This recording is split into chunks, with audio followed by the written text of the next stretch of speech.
अन्तः प्रविश्य मम वाचमिमां प्रसुप्तां सञ्जीवयत्यखिलशक्तिधरस्वधाम्ना अन्याश्च हस्तचरणश्रवणत्वगादीन् प्राणान्नमो भगवते पुरुषाय तुभ्यम्। संस्कृतं भारतम् इत्यस्मिन् आमुखपटले पुनरेकवारं भवतां समेषां हार्दं स्वागतं। सिद्धान्तशिरोमणेः कक्षायामस्याम्। अयि भो मित्राणि, गतकक्षायां ब्रह्मणः मानम् अस्माभिः ज्ञातं पठितं, किञ्च कियन्तः ब्रह्माणः गताः इत्यस्मिन् विषये यः विचारः, ये विचाराः सन्ति तेषां विचाराणां विषये किं चिन्तयति भास्कराचार्यः इत्यस्मिन् विषयेपि चर्चा व्यधायि गतकक्षायां। सम्प्रति एतावता कक्षायाः अथवा कालस्य मानम् इत्यादिकम् उक्त्वा कथयित्वा पुनः सृष्ट्यादितः वर्तमानदिनं यावत् कियान् कालः अतीतः इत्यस्मिन् विषये वदति भास्कराचार्यः। पहले तो उन्होंने बता दिया कि भाई काल के ये पैमाने हैं। काल वो आपके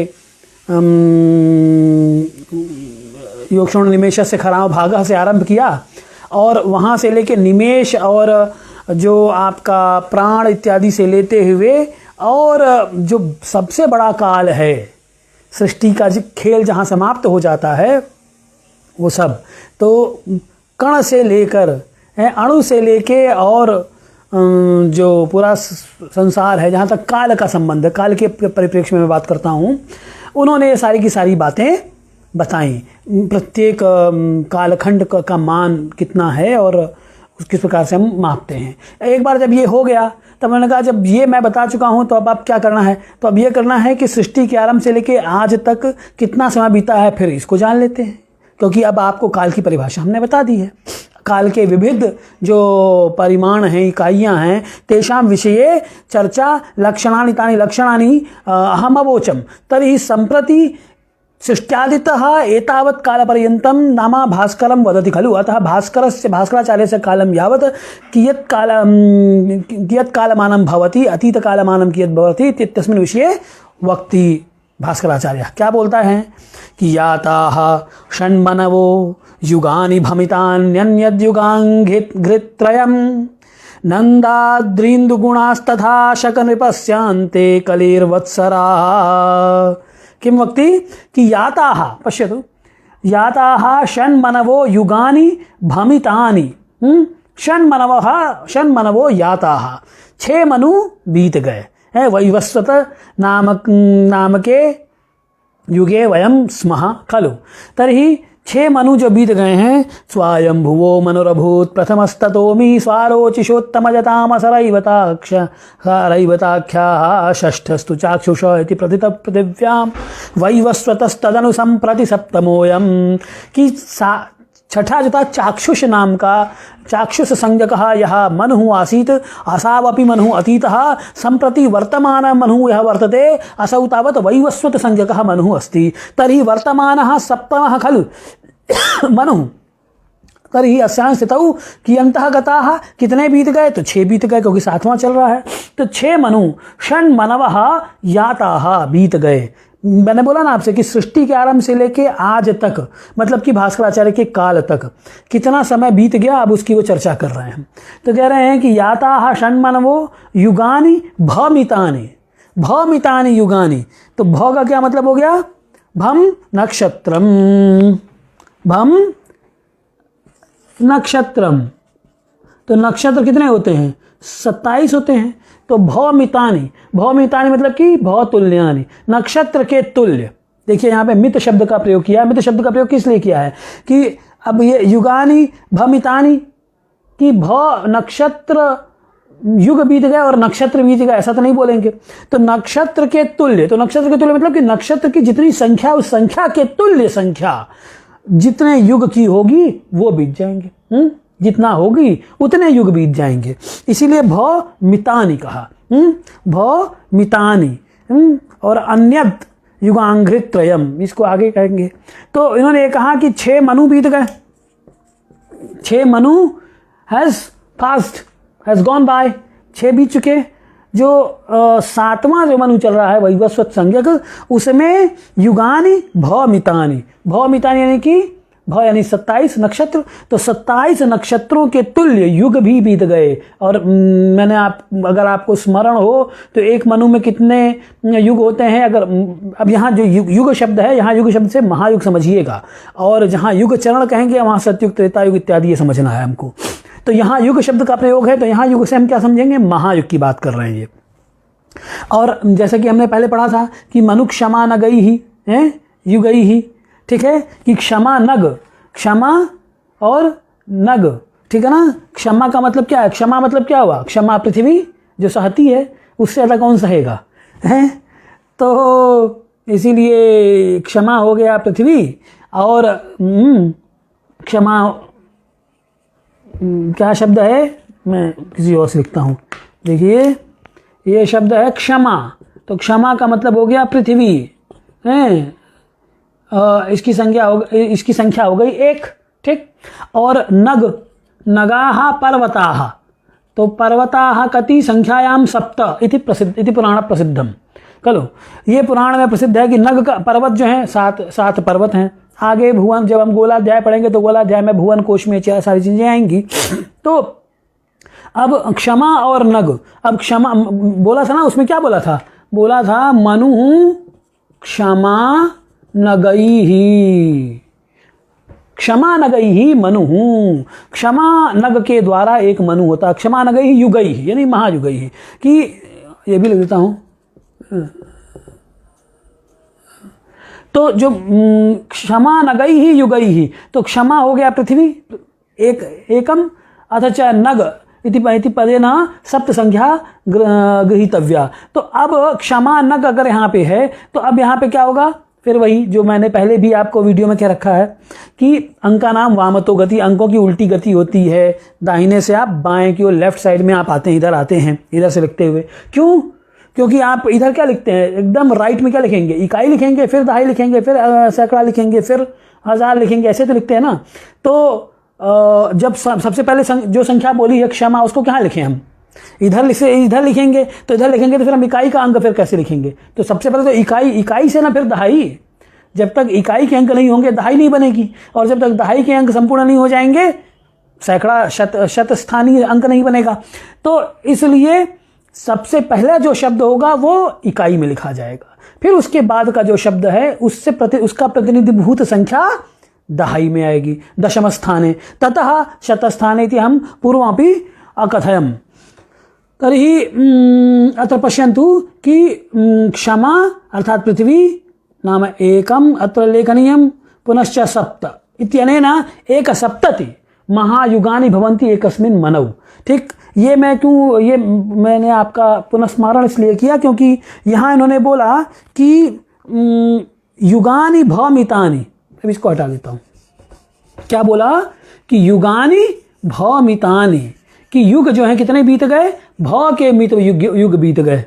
तो भौ के मित युग बीत जाएंगे तो भौ का मतलब कितना हुआ, भौ का मतलब हो गया नक्षत्र, और नक्षत्रों की संख्या हो गई 27। ठीक है, तो आपका मतलब क्या हुआ, एक महायुग एक मनु 71 महायुग का है, तो 71 में 27 बीत गए। तो अगर अब ये आप जानना चाहें कि कितने महायुग अभी और अवशिष्ट हैं इस वैवस्वत मनु महाराज का समय अभी कितना टाइम तक और वो एंजॉय करेंगे अपना पीरियड, तो 71 में 27 घटा लीजिए, तो 11 में 7 गया 4, 5 6 में से 2 गया 4, 44 है। तो अभी 44 महायुग तक और वैवस्वत मनु का शासन चलेगा।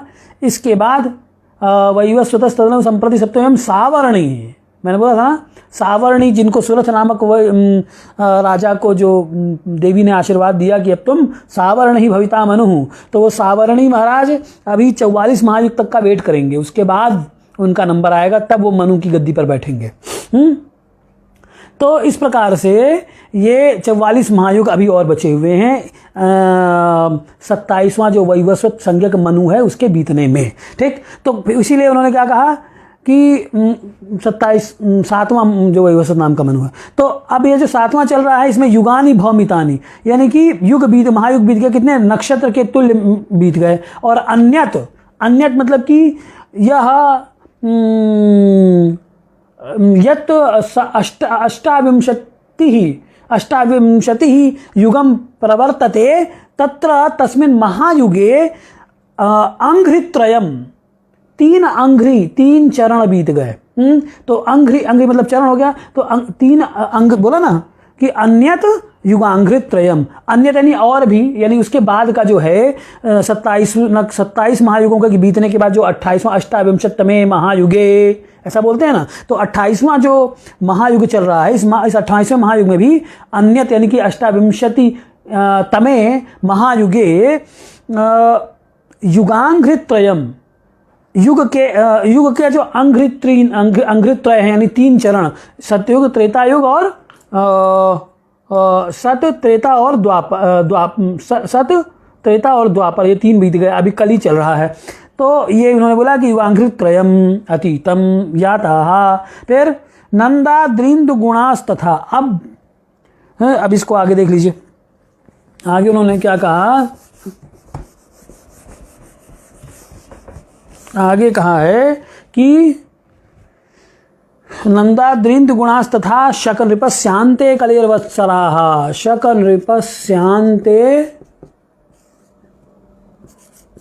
कलेर्वत्सराः, ये देख लीजिए कि जो कलि संज्ञक चल रहा है अभी, कल ही प्रवर्तते खलु तर्हि अस्मिन् कलियुगे वत्सराः कियन्तः वत्सराः कियन्ति वर्षाणि अतीतानि इत्यत्र शक नृपस्य अन्ते, शक शालिवाहन शक नृप के अंत में, जब शालिवाहन शक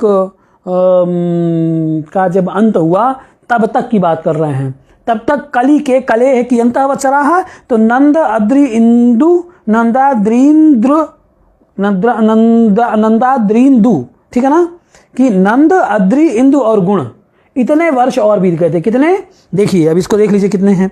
तो अब देखिए नंद का मतलब हो गया नव, ठीक, नंदाहा नव, और अद्रि ये शब्द क्या है, ये है अद्रि, अद्रि ही पर्वतः यथा सह्याद्रि, जैसे सह्याद्रि है ऐसे ही शेषाद्रि, ठीक। तो अद्रि यानी पर्वत, ये 7 होते हैं तो सप्त संख्या। इंदु चंद्रमा एका एव, और ये इंदु हो गया ना, ये जो शब्द है इंदु चंद्र एकम।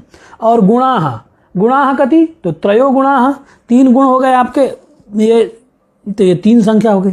तो इस प्रकार से संख्या कितनी हो गई, 9 7 1 3, यही तो संख्या हो गई ना। अब हम क्या करेंगे, अंका नाम वामतो गति, पहले नंद बोला तो नंद को हम इकाई में लिखेंगे, तो नंद इकाई में हो जाकर कितना हो जाएगा 9, अद्रि, फिर इंदु, पुनः अन्ते गुणाः, नाम कलेः एतावन्ति वर्षाणि अतीतानि, 79,197,300 वर्षाणि अतीतानि, 3179 years, 3179 years have gone by, have passed so far from the beginning of Kali Yuga till the end of शक, किंग शालिवाहन शक, उनके अंत तक, शालिवाहन शक के समाप्ति तक 3179 वर्ष बीत चुके थे कली के,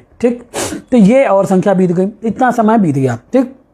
तो क्या कहते हैं, गोद्रीद्वन्द्रिकिता कृतांक दस्रनग गोचंद्राशकाब्दान्विताः सर्वे संकलिता पितामह दिने शिरुवर्तमाने गताः। अब देखिए इन कह रहे हैं कि इन सबको आप संकलित कर लीजिए।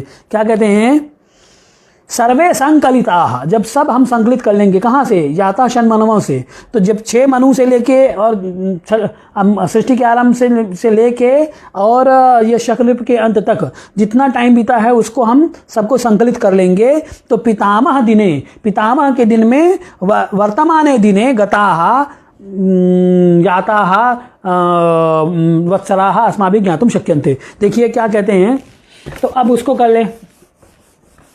तो उन्होंने क्या बोला, देखिए यहीं कर लेते हैं। उन्होंने पहले कहा कि षण मनवः, तो 6 मनु। अब 6 षण मनवः कह दिया तो 6 मनु, ये एक मनु का मतलब हो गया कितना, 71 महायुग, तो 6 × 71 ये महायुग हो जाएंगे। ठीक, तो ये कितना हो जाएगा, ये 426 महायुग हो गए आपके, महायुगानि। षण्मनवः अर्थात एतावन्ति महायुगानि। अब इन महायुगों को क्या करेंगे हम, एकस्मिन् महायुगे यावन्ति वर्षाणि भवन्ति, सौरवर्षाणि भवन्ति, तत् तानि सौरवर्षाणि षड्विंशत्युत्तरचतुश्शतैः यदि संगुण्यते चेत् षट्सु मनुषु कियन्ति सौरवर्षाणि अतीतानि इत्यस्माभिः ज्ञातुं शक्यते। भाई जब एक मनु में हो गया 71 तो 426 एक ये तो हो गया, एक मनु में 71 तो 6 मनु में आपके 71 × 6 यानी 426 महायुग, तो टोटल महायुग एक तो निकल आया आपके। अब इसमें क्या करेंगे हम, इसमें फिर ये करेंगे कि एक महायुग में जितने वर्ष होते हैं उसको इससे 426 से गुणा कर देंगे, तो 426 महायुग में कितने वर्ष हुए ये पता चल जाएगा। तो ठीक है वो कर देते हैं, तो 426 × 43,20,000, यही तो मतलब हुआ ना। एकस्मिन् महायुगे 20,000,000 सौरवर्षाणि भवन्ति, अतः एतावत् या संख्या वर्तते खलु, एतावन्ति वर्षाणि सौरवर्षाणि, यदि एतावन्ति सौरवर्षाणि 426 इत्यत्र संगुण्यते चेत् षट्सु मनुषु ये कियन्ति सौरवर्षाणि इत्यस्माभिः ज्ञातुं शक्यन्ते। तो इसको कर लीजिए आप, तो इसको करेंगे तो कितना हो जाएगा, ये आ जाएगा 184,032 क्वाड्रपल 0। ये देखिए ये संख्या आ गई आपकी, मतलब कि इकाई दहाई सैकड़ा हजार 10,000 लाख 10 लाख करोड़ 10 करोड़ अरब, 1 अरब 84 करोड़ 32 लाख, ये आपके हो गए, क्या हो गए, ये सौर वर्ष आ गए। ये सौर वर्ष कितने में होते हैं, 6 मनु में सौर वर्षों की संख्या आ गई आपकी। 6 मनुओं में इतने सौर वर्ष होते हैं। 6 मनु बोलिए, चाहे 1 अरब 84 करोड़ 32 लाख, ये आप सौर वर्ष बोलिए, बात एक ही है। अब ये तो 6 मनु बीते, इन 6 मनुओं के बाद आपको क्या करना पड़ेगा, अब 6 मनुओं के साथ उनकी संधियां भी तो बीती हैं, तो वो 6 संधियों का भी कोई भी काउंट कर लीजिए आप। तो जो 6 मनु संधियां होंगी, एक मनु संधि कितने के बराबर है, कृतयुग के वर्ष के बराबर है, तो 6 मनु संधियां क्या हो जाएंगी, ये हो जाएगा 6 × कृतयुगम खलु, तर्हि 6 × 17 कृतयुग की जो संख्या है 17,84,000, इकाई दहाई सैकड़ा हजार 10,000 लाख 10 लाख, 17,84,000। इसको गुणा कर देंगे तो कितना आ जाएगा, ये आपका आ गया 12096,000, ये हो गया आपका, हैं यही ना। 6 × 24 यार ये क्या कर रहे हैं, 6 मनु की संध्या में ऐसे कैसे कर दिया इन्होंने, हैं सौर वर्ष 6 मनु की संध्या इन्होंने किया, तो कृतयुग के जो वर्ष हैं 17 लाख, ये 12,096 कैसे लिए, 6 के 24 हुआ ना, कैसे कर रहे हैं, 6 के 24 का 4 हाथ से लगा 2, 6 ठे 48 2 50, और तो इन्होंने कितना ले लिया, 6 के 24 के 4 से लगा 2, 6 ठे 48 तो 50 0 से लगा 5, 17 छक्का 102 और 5 107, तो इतना आया ये, ठीक 107। ये आपका आ गया 6 मनु संधि। 6 मनु संधि का मतलब जो एक मनु संधि कितनी होती है, एक मनु संधि कृतयुग के बराबर है, तो कृतयुग के जितनी संख्या है इस कृतयुग के मान को इसमें हमने जोड़ लिया। 17,28,000 है इनफैक्ट, हैं वो गलत कर रहे हैं, इट्स नॉट 1784, 1728, इसलिए गलत हो रहा था। 6 × 17 28, इकाई दहाई सैकड़ा हजार 10,000 लाख 10 लाख। अब करते हैं तो देखिए 6 × 48 का 8 से लगा 4, 6 × 12, 12 4 16 और 17 का 102 16 6 दूना 48 का 28 से लगा 4 6 दूना 12 और 4 16 86 लगा 1 6 7 42 1 43 3 से लगा 4 6 कम 6 4 10 10368 और इसमें 6 मनुसंध्या, इसमें एक कृत्युग का चरण 17 28 और जोड़ दें क्या 17 28 000 0 0 0 8 8 16 86 लगा 1 6 7 2 9 7 3 10 और 10 1 11 1 12। हाँ ये है। देखिए एक्चुअल में हुआ क्या है मैं बताता हूँ। ये दिख रहा है क्या आप लोगों को? दिख रहा अभी इसको मैं थोड़ा सा कुछ यहाँ उठा के दिखाता हूँ। देखिए ऐसा है ना, ये है। अब इसमें बात क्या है, पहले हमने 6 मनु की काउंटिंग स्टार्ट की कि 6 मनु आपके हो गए, एक मनु में 71 महायुग, तो 6 मनुओं में 426 महायुग। ठीक है। अब फिर क्या हुआ, ये जो महायुग हैं, इन महायुग में एक महायुग में 43,20,000 सौर वर्ष, तो 6 महायुग, तो इतने महायुगों में कितना होगा, तो 43,20,000 सौर वर्ष को जब 426 से आप गुणा करेंगे तो इतने आपके सौर वर्ष आ गए। ठीक। अब ये तो हो गया 6 मनुओं का। अब उसके बाद उन 6 मनुओं के साथ बाद 6 उन मनुओं की संधियां भी हैं, तो 6 मनु संधियां आप देख लीजिए। तो 6 मनु संधि, एक मनु संधि कितने के बराबर है, एक मनु संधि है आपकी कृतयुग के बराबर है। तो इसका मतलब 6 मनु संधि यानी कि 6 इंटू कृतयुग, तो कृतयुग यानी कृतयुग का मतलब हुआ सतयुग। तो सतयुग का जितना मान है 17,28,000, इसको षटगुणित कर देंगे तो आपको 6 मनुओं की संधियां आ गई। वो है इतना, इकाई दहाई सैकड़ा हजार 10,000 लाख 10 लाख करोड़ 1,36,08,000। ठीक।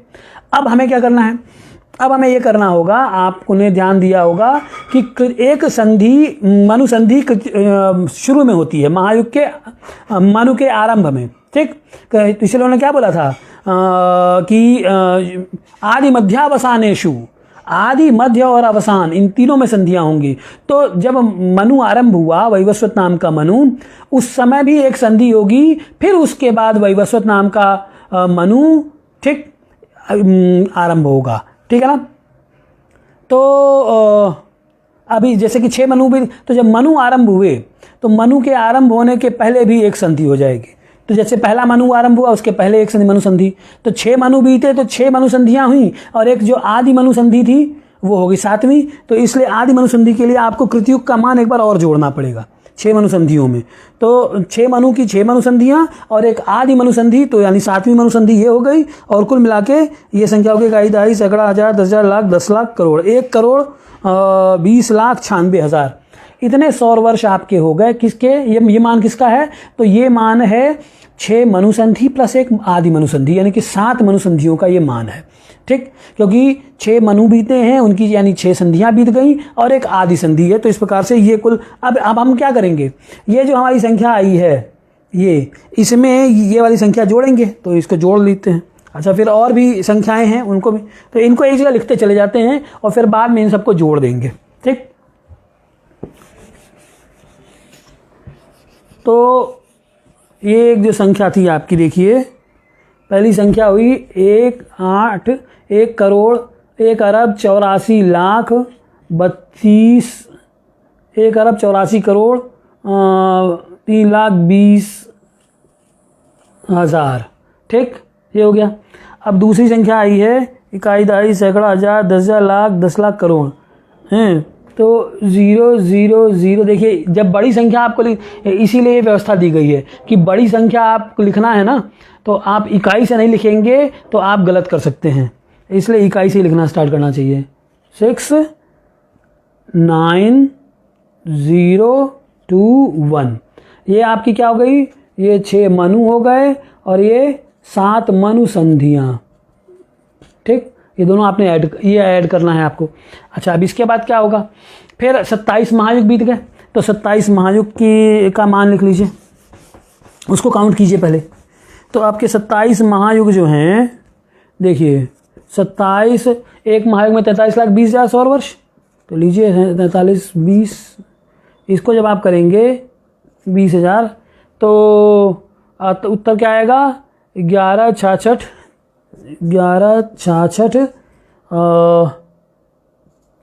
40,000।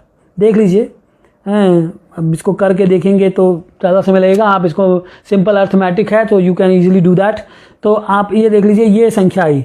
अब ये 27 महायुग जो बीत गया, 28वां चल रहा है ना, तो 27 महायुगों के सौर वर्ष ये निकल के आए। अब इसको भी यहाँ लिख लीजिए, तो क्या लिखेंगे, इकाई, दहाई, सैकड़ा, हजार, 10,000, लाख, 10 लाख, करोड़, 10 करोड़, 11 करोड़ 66 लाख 40 हजार। ये हो गए आपके 27 महायुग। ठीक, क्लियर है। अब ये जब अब 28वां महायुग चल रहा है, इस 28वें महायुग में 3 तो बीत ही गए आपके, सतयुग बीत गया, त्रेता बीत गया, द्वापर बीत गया, तो उनको भी लिख लीजिए। तो अब सतयुग का जो मान है, सतयुग आपका कितना हो गया, 17,28,000। तो 17,28,000, ठीक है। अब त्रेता हो गया आपका 12,96, और द्वापर क्या हो गया, द्वापर हो गया आपका 8,64, 000।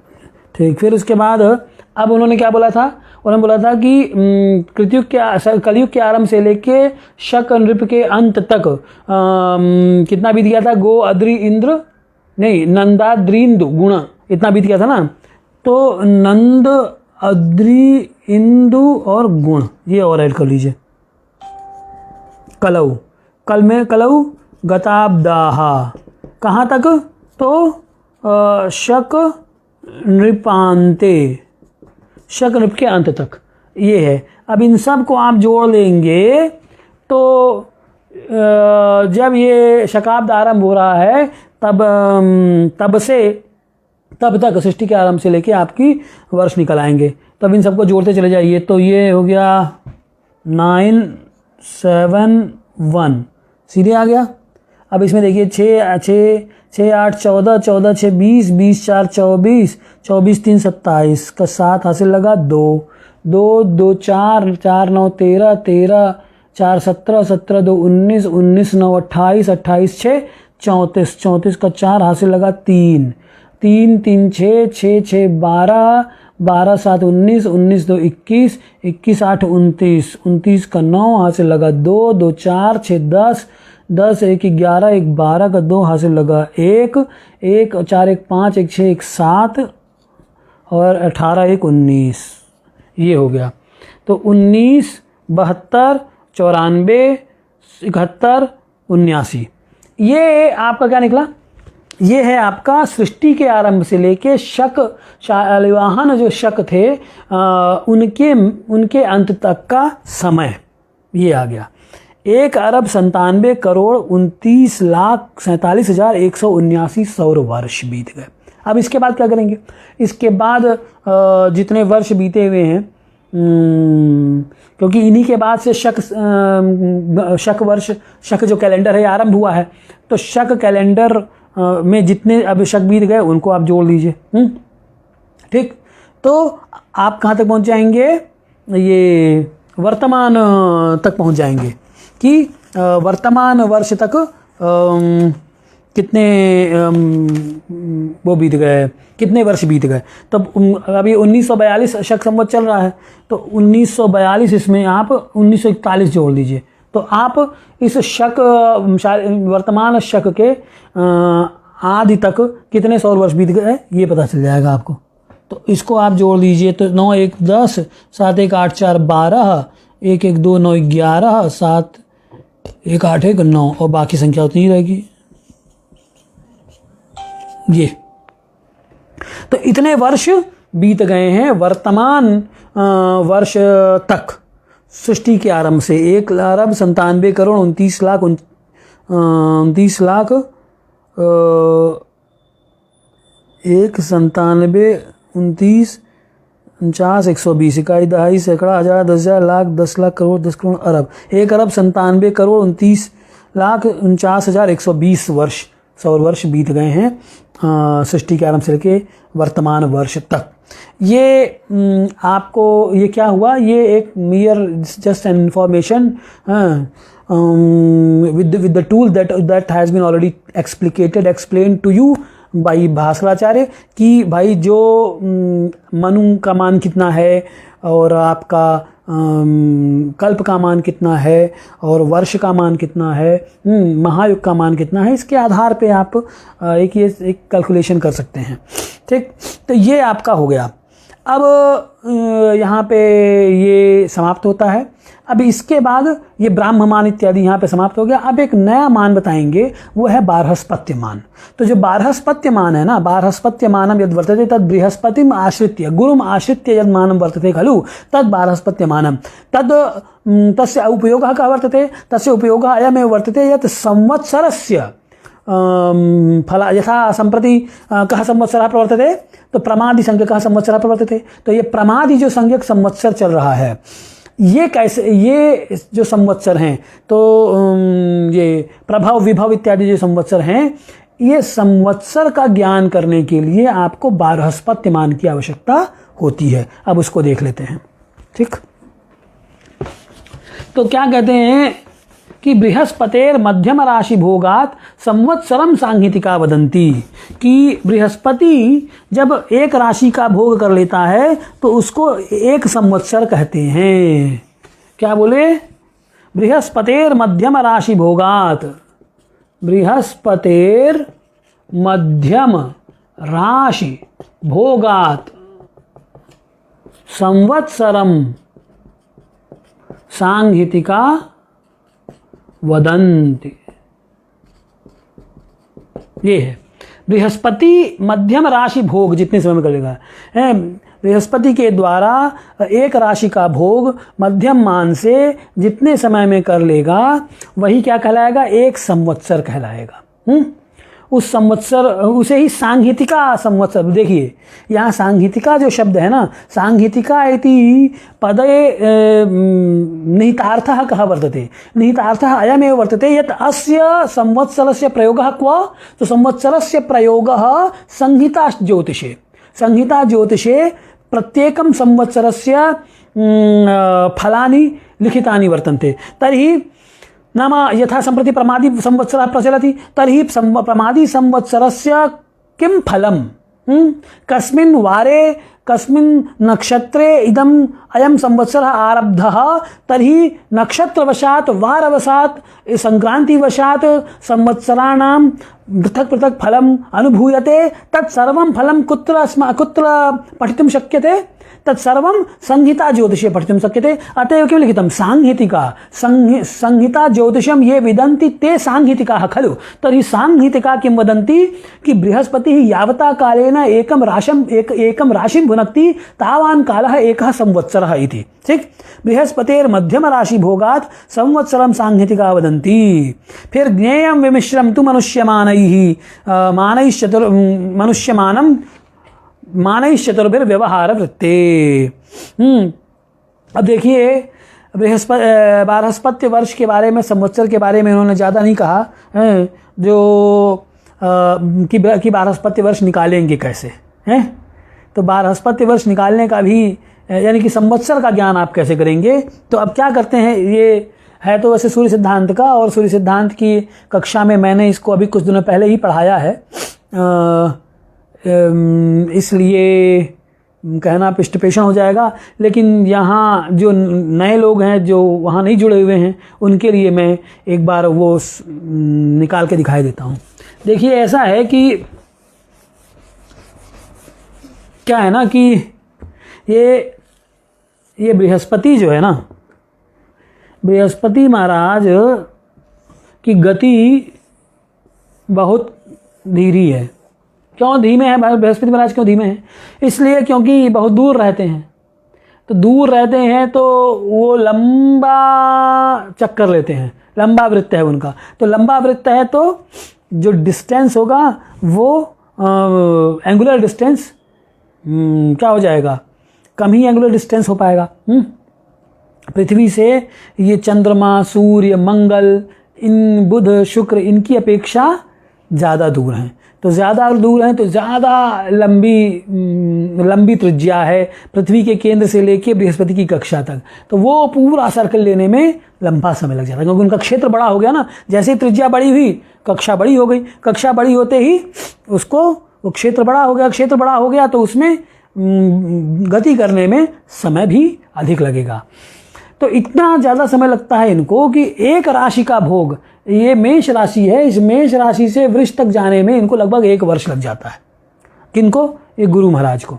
ठीक, तो यही इनका जो एक राशि से मेष से वृष तक जाने का जो इनका क्रम कालखंड है, इसे ही क्या बोलते हैं? इसे ही संवत्सर बोल देते हैं, और इसे ही गौरव वर्ष भी बोलते हैं। गौरव वर्ष, गुरोह वर्षम गौरव वर्षम, तो यही गौरव वर्ष भी कहलाता है। ठीक, यानी तो अब कितने संवत्सर बीत गए इसका पता कैसे लगाएंगे हम? सवाल ये है? तो उसके लिए आपको क्या करना पड़ेगा? बृहस्पति की कितनी राशियां बृहस्पति भोग कर चुका है सृष्टि के आरंभ से, ये पता लग जाए, क्योंकि एक राशि बराबर 1 संवत्सर। तो कितने संवत्सर इसके लिए सृष्टि के आरंभ से लेके सृष्टियादितः एतावत् काल पर्यंतम कियत् कति राशिनां भोगम असौ अकरोत् गुरु इत्यस्य ज्ञानम अपेक्षितं खलु। तो इसके लिए क्या करना पड़ेगा हमें? इसके लिए मध्यम गुरु का साधन करना पड़ेगा। मध्यम गुरु के साधन के लिए आहरगण का साधन अपेक्षित है, इसीलिए यहाँ पे उन्होंने नहीं कहा इस बात को।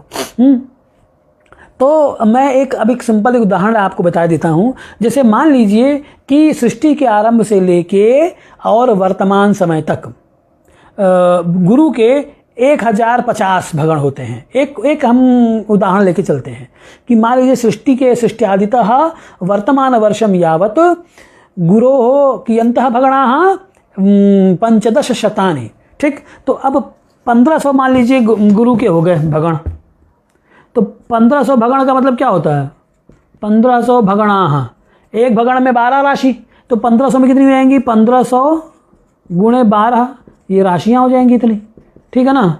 तो अब इसको आप कर लीजिए, 0 0 12 25 60, 12 कम 12 और 6 18, 18,000 राशियों का भोग कर लिया। यानी 18,000 संवत्सर गुरु के बीत गए हैं सृष्टि के आरंभ से लेके आज तक। अगर गुरु यदि 15 शतानि भगणाः एव गुरोः अभूवन् चेत् अस्यां स्थितौ 18 सहस्रमित राशीनां भोगम असौ अकरोत् गुरुः। तो अब ये 1800 राशियों का भोग कर लिया, यानी 1800 संवत्सर बीत गए। अच्छा, अब यहाँ मुसीबत क्या है? मुसीबत ये है कि जो आपके संवत्सर है ना, वो संवत्सर संख्या में कितने होते हैं? 60, 60 संवत्सर होते हैं। ठीक है ना? कितने संवत्सर होते हैं? 60। तो अब 60 संवत्सर होते हैं तो फिर वहाँ यही बात हो जाएगी, जैसे राशियाँ 20 हैं तो अब राशियों की साइकिल बनेगी। 12 राशियाँ 12 हैं तो 12 की राशि पूरी होते ही 1 चक्कर मान लिया जाएगा। 24 हुआ तो 2 चक्कर, 36 हुआ तो 3 चक्कर, इसी प्रकार से मानते हैं ना। तो इसी प्रकार से संवत्सर का भी एक साइकिल बन जाएगी। वो साइकिल कितनी होगी? 60 संवत्सरों की होगी। 60 संवत्सर होते ही 1 चक्कर, फिर 60 के बाद 120 होते ही 2 चक्कर, 180 होते ही 3 चक्कर। ठीक, तो इस प्रकार से तो ये तो बड़ा इजी हो गया ना। 180 राशि होते ही संवत्सरों के 3 चक्र बीत गए। तो अब जो ये आपके संवत्सर है विजय, जय, मनमथ, दुर्मुख इत्यादि, जो ये संवत्सर षष्ट्यासुर विजयादयः, इसीलिए सूर्य सिद्धांत में क्या कहा? षष्ट्यास्युः विजयादयः, विजयादयः षष्टि ही संवत्सराः भवन्ति। तो 60 से आप भाग दे दीजिए इस संख्या को, क्योंकि इतनी राशियां हो गई, इतनी राशियां नहीं इतने संवत्सर। अब संवत्सरों की कुल संख्या तो 60 ही है, तो यानी अब आपको क्या निकलेंगी? संवत्सरों के इससे साइकिल पता चल जाएंगे। तो 1800 राशियों को जब आप 60 से भाग देंगे, 60 से क्यों भाग देंगे? ये बात क्लियर है ना? तो उन्होंने क्या बोला? सूर्य सिद्धांतकार ने बोला कि द्वादशगना गुरोर्याताः भगणा वर्तमान गई ही, कि गुरु के जितने भगण हैं उनको 12 से गुणा कर दीजिए। क्या बोला था कि गुरो हो द्वादशघना, द्वादशघना यानी कि 12 से गुणित कर दीजिए। द्वादशघना, तो द्वादशघना यानी मल्टीप्लाइड बाई 12। क्या? तो द्वादशघना गुरोर याता भगणा, गुरु के जितने भगण बीत जाएं उनको 12 से। तो भगण गुरु भगण लिख दीजिए यहाँ पे, गुरु भगणा डिवाइडेड बाई 12, द्वादश गुणिता गुरु भगणा, द्वादश गुणा गुरु आता भगणा। और वर्तमान का ही राशि, और वर्तमान जो राशि चल रही है उस राशि को उसमें जोड़ दीजिए। तो ये मकर चल रही है, धनु तक जोड़ लेंगे हम, तो ठीक है, इसमें 9 और कर लीजिए, चलिए कुछ आपका राशि आ जाएगी। तो अब इसको 9 जोड़ ले। तो अब हमने क्या किया था, हमने ये माना था कि सृष्टियादितः वर्तमान वर्षम यावत गुरो हो याता भगणा गता भगणा 15 शतानि, 1500 भगण मान लीजिए उसके बीत गए। तो अब एक भगण में 12 राशियाँ, तो 1500 भगणों में कितनी राशियाँ, तो 1500 से 12 को गुणित कर देंगे तो 18 इकाई दहाई सैकड़ा हज़ार 10,000, तो 18,000 राशियाँ आ गई आपकी। तो 18,000 राशि, एक राशि बराबर एक संवत्सर, 18,000 राशि बराबर 18,000 संवत्सर। अब इसमें और उन्होंने क्या बोला कि राशि भी सहिता शुद्ध, ये द्वादश गुरु होता है भगणा वर्तमान की राशि भी ही सहिता, राशि से उसमें सहित कर दीजिए। तो हमने वर्तमान में मकर में चल रहा है तो हमने धनु तक की राशि और जोड़ दी इसमें। जैसे ही ये मकर कुंभ मीन खत्म होगा ना, तो ये संवत्सर का ठीक है ना, तो क्या हो गया कि 9 मकर राशि, मकर में चाहे तो धनु तक की राशि हमने लिख दी इसमें। तो अब ये 1800 राशियाँ पहले थी तो कितनी हो गई, 18,900 है, 18,009 ये हो गई ना राशि आपकी, 18,009 राशि हो गई। ठीक, तो ये अब इतनी राशि हो गई आपकी। अब हम क्या करेंगे, इतनी राशि यानी कि इतने संवत्सर, और 60 संवत्सरों का ही समूह है हमारे पास, फिर 61वां पहला ही हो जाता है, तो इसलिए 60 से इसको भाग दे दीजिए। तो 60 से भाग दे देंगे तो 60 तरीका 180, ये कट गया, 0 उतारेंगे नहीं भाग जाएगा, 0 बढ़ाएंगे फिर 9 तारीख 9 भागी नहीं भाग जाएगा, यानी 300। तो संवत्सरों के 300 चक्र बीत गए, और वर्तमान जो चक्र चल रहा है उसमें 9वां संवत्सर है। तो 9वां संवत्सर अगर मान लीजिए है तो 9वां का मतलब क्या हो जाएगा, जैसे अगर आप गणना करेंगे तो विजय से तो 9वां आपका हो गया, प्लव नामक संवत्सर आ गया। इस प्रकार से संवत्सर का साधन करते हैं। ये मैंने उदाहरण लिया है, वर्तमान संवत्सर का साधन नहीं किया है, ठीक है ना। तो इसी प्रकार से आप वर्तमान संवत्सर भी निकाल सकते हैं। तो ये तो संवत्सर निकालने का एक तरीका, इसमें जो इन्होंने नहीं लिखा था इसको मैंने कह दिया। अब हम बात करेंगे 4 प्रकार के मानों की बात करेंगे।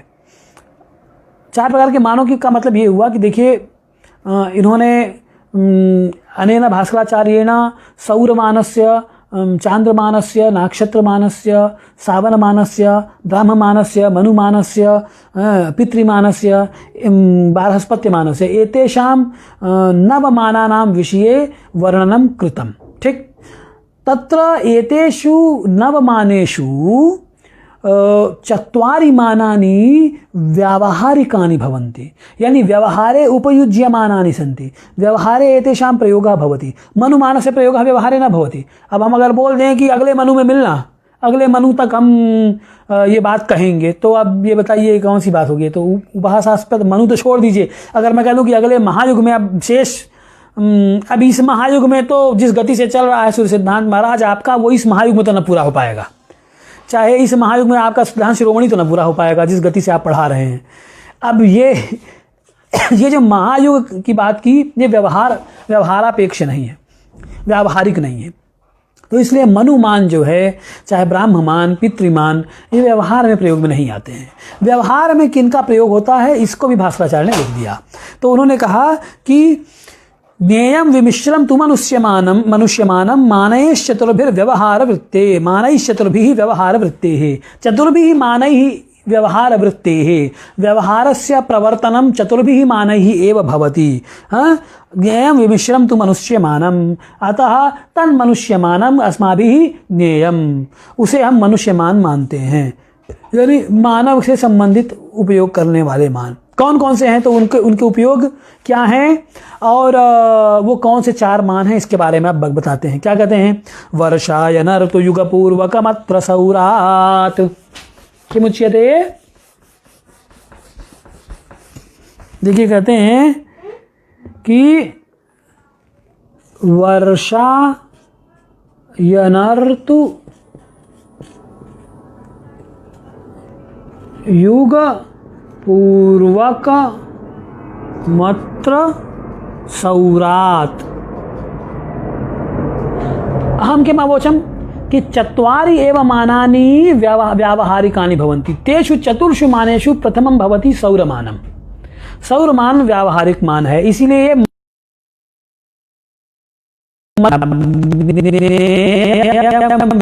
मिश्रम तो मनुष्य मानम, उसे हम मनुष्य मान सकते हैं।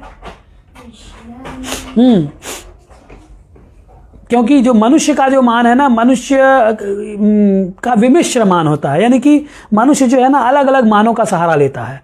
कभी किसी चीज के ज्ञान के लिए किसी मान का, किसी चीज के लिए सौर मान का, किसी के लिए चांद्र मान का, किसी के लिए नक्षत्र मान का, किसी के लिए सावन मान का, अलग अलग मानों का प्रयोग हम अपनी सुविधा के अनुसार व्यवहार में जैसा हमको सुविधा लगती है तदनुगुणमेव तन्मानस्य स्वीकरणम अस्माभिः क्रियते तर्हि कुत्र कुत्र एतन्मानं स्वीकरणीयम। तो सौर माने न कस्य कस्य गणना भवति, तो वर्षस्य। अगर आप वर्ष की गणना करना चाहते हैं, जैसे अभी हम लोग कर रहे हैं, अभी हमने वर्ष का गणना की, सृष्ट्यादितः वर्तमान दिनम यावत् कियन्ति सौर वर्षाणि अतीतानि, तत्र चांद्र वर्षाणि कियन्ति अतीतानि, नक्षत्र वर्षाणि कियन्ति अतीतानि, सौर वर्षाणि सावन वर्षाणि इत्यादि, नक्षत्र वर्षाणि न, प्रत्युत सौर वर्षाणि कियन्ति अतीतानि। तो इसलिए वर्ष का जो ज्ञान है ना, वर्ष का ज्ञान हम सौर में करते हैं। ठीक, वर्ष का प्रयोग जब खगोल भारतीय प्राच्य ज्योतिष में, चाहे भारतीय ज्योतिष में वर्ष की गणना के लिए अब हम इसका प्रयोग कर सकते हैं। हम चांद्र का भी कर सकते हैं, सावन का भी कर सकते हैं, इन सब का कर सकते हैं। लेकिन देखिए सौर का वर्ष एकदम क्लियर है। क्यों? क्योंकि वहां क्या होता है, रवेश चक्र भोगोर का वर्षम प्रतिष्ठम, बोला ना कि जैसे ही एक चक्र का भोग कर लिया रवि ने, यानी 12 राशि जैसे ही पूर्ण की, एक वर्ष खत्म। अब इजी है सूर्य के, यानी अब आप क्या करें, आप 12 संक्रांति, मकर संक्रांति से आरंभ कर लीजिए, तिल खाने के, जिस दिन तिल का लड्डू खा रहे हैं उस दिन से 12 राशि गिन लीजिए, 1 सौर वर्ष हो गया है।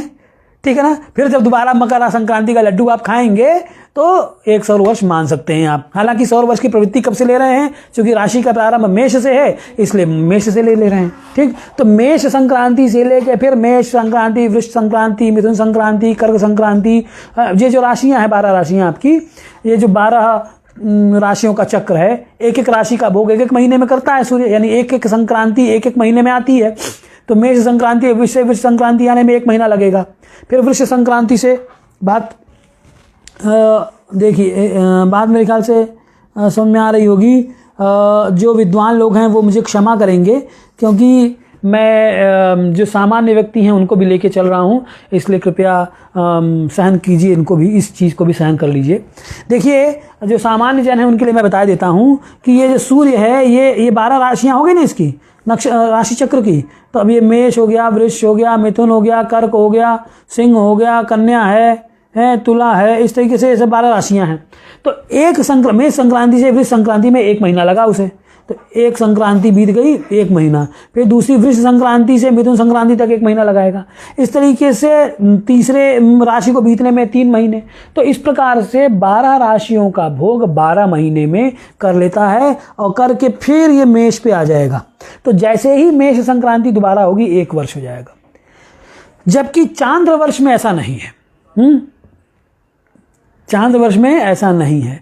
क्यों? क्योंकि चांद्र महीने, आप कहेंगे कि क्यों, चांद्र महीने भी तो अपना होते हैं, चांद्र महीने हम अपना ले लेते हैं, वो पूर्णिमा से पूर्णिमा ले लेंगे। लेकिन मित्रों होता क्या है कि चांद्र महीने में एक अधिमास घुस जाता है ना, तो वो एक गड़बड़ कर देता है।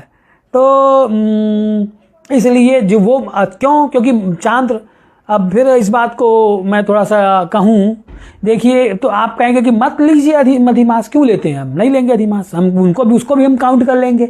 तो क्या आप 13 मास स्वीकारेंगे, सवाल ये है किसी किसी महीने में। अच्छा, तो हमको उस चांद्र मास को जो कि अधिमास है, उसको अधिमास हम क्यों कहें, उसको हम चांद्र मास क्यों ना कहें, सवाल ये है। उसको हम अभी जो बीता पुरुषोत्तम मास, मलमास जो बीता, वो पुरुषोत्तम मास क्यों मान लें हम उसको भी चांद्र मास क्यों ना माने। उसको इसलिए नहीं मानते क्योंकि उस पर संक्रांति का मुहर नहीं लगी होती है। यानी कि जब तक सूर्य की संक्रमण की मुहर नहीं लगेगी तब तक मास वैलिड नहीं माना जाता है। सूर्य संक्रांति से उपलक्षित मास ही मास माना जाएगा। तो वहाँ चूंकि अधिमास में सूर्य संक्रांति होती नहीं है, इसलिए वो अधिमास एक एक्स्ट्रा बढ़ गया, इंटर कैलेंडर मंथ हो गया। तो एक ये गड़बड़ हो जाती है चांद्रमास से वर्ष मानने में, ठीक है ना। नक्षत्र दिन का वैसा कोई उपयोग ही नहीं है, क्योंकि नक्षत्रों के आधार पे दिन का गणना करना, फिर उससे मास का और वर्ष का गणना करना, उसकी आवश्यकता नहीं है, क्योंकि आपके पास उससे बड़ा सूर्य जब मौजूद है तो छोटा नक्षत्र को के चक्कर में आप क्यों पड़ेंगे, ठीक। इसलिए नक्षत्र वर्ष भी संभव नहीं है। सावन वर्ष, तो सावन दिन तो ठीक है, लेकिन सावन वर्ष अब आजकल तो खैर जो चल रहा है वो एक प्रकार का सावन वर्ष ही है जो ग्रेगोरियन कैलेंडर से चलता है, लेकिन तब भी सबसे व्यावहारिक कौन है वर्ष में, यही सौर वर्ष।